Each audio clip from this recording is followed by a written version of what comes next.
Disclaimer dulu ya, video ini murni aku ambil dari buku Nietzsche Membunuh Tuhan. Jadi ini bukan pandangan pribadi, tapi pemahaman aku setelah baca bukunya. Kalau setuju silahkan, kalau enggak juga nggak apa-apa.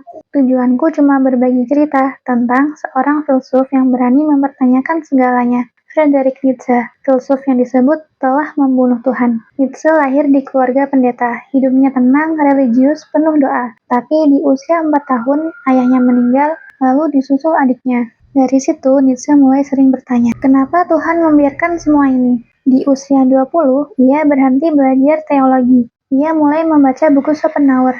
Dan di sanalah segalanya berubah. Ia menemukan filsafat dan mulai meragukan Tuhan. Nietzsche bukan sekedar ragu. Ia marah, bagi dia agama terutama Kristen membuat manusia pasrah, terlalu tunduk, terlalu kasihan. Ia melihat banyak orang cuma ikut tanpa berpikir, berdoa tapi nggak benar-benar hidup. Nietzsche menolak itu. Ia ingin manusia berani menentukan maknanya sendiri. Di usia 39 tahun, Nietzsche menulis kalimat yang mengguncang dunia. Tuhan telah mati. Tapi ini bukan tentang Tuhan yang benar-benar mati. Ini simbol bahwa manusia sudah kehilangan keyakinan sejati, bahwa kita hidup tanpa arah, hanya ikut arus moral tanpa makna. Bagi Nietzsche, Tuhan mati karena manusia berhenti berpikir. Kita lebih memilih patuh daripada bertanya, dan disitulah awal kematian spiritual manusia. Dalam Antikristus bagian 35, Nietzsche menulis tentang kemarahannya pada sosok Kristus. Ia menyebut Kristus sebagai pembawa kabar gembira, yang mati bukan untuk menebus dosa, tapi untuk menunjukkan bagaimana seharusnya manusia hidup. Ia kagum pada sikap Kristus, yang tetap lembut, tidak membela diri, tidak melawan, bahkan mencintai orang yang menyakitinya. Tapi di sisi lain, Nietzsche juga membenci gagasan penyerahan diri itu. Menurutnya, menyerah pada takdir ilahi bukanlah cara manusia sejati. Bagi Nietzsche, itu bukan kekuatan, tapi kelemahan. Ia menyebut Kristen sebagai agama kasihan. Menurutnya, rasa kasihan membuat manusia kehilangan tenaga hidup.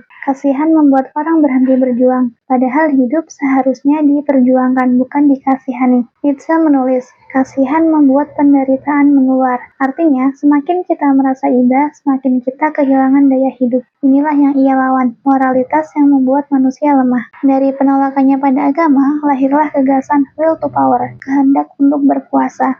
Bukan berkuasa atas orang lain, tapi berkuasa atas diri sendiri. Bagi Nietzsche, hidup bukan soal taat, tapi soal mencipta makna. Manusia sejati harus berani mengambil alih kendali kehidupannya. Karena Tuhan sudah mati, maka manusia harus menciptakan artinya sendiri. Dari sini lahir konsep Übermensch. Manusia super, bukan yang kebal atau sakti, tapi yang sudah menaklukkan sisi liarnya sendiri. Manusia super itu orang yang bisa mengatur kekacauan dalam dirinya, menyaring hasrat, menata emosi, dan memberi bentuk pada jiwanya. Nietzsche percaya tujuan hidup manusia adalah merealisasikan potensi tertingginya, bukan menunggu surga, tapi menciptakan makna di bumi dengan keberaniannya sendiri. Di akhir hidupnya, Nietzsche jatuh sakit, tapi pemikirannya tetap hidup. Ia mengguncang dunia, memaksa kita untuk berpikir ulang tentang Tuhan dan tentang diri sendiri. Nietzsche pernah bilang, hidup adalah untuk menderita, dan bertahan hidup berarti menemukan makna dalam penderitaan itu. Mungkin Nietzsche bukan membunuh Tuhan, mungkin ia cuma ingin membangunkan manusia, agar kita berani hidup dengan pikiran kita sendiri.